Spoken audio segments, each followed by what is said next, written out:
অবিশ্বাস্য ঘটনা, ৬০০ কিলোমিটার পাড়ি দিল যেভাবে এই গাজার পুটলি।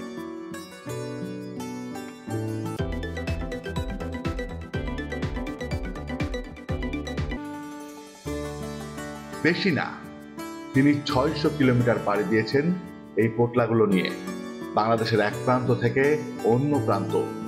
ভাবাই যায় না পোটলাগুলো ছিল একটি বস্তাবন্দি।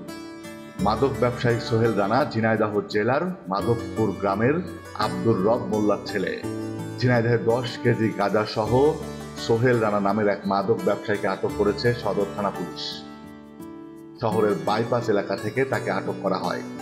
ঝিনাইদহ সদর থানার ওসি জানান, গোপন সংবাদের ভিত্তিতে তারা জানতে পারে মাদকের একটি বড় চালান রাঙামাটি থেকে ঝিনাইদহ শহরে প্রবেশ করছে।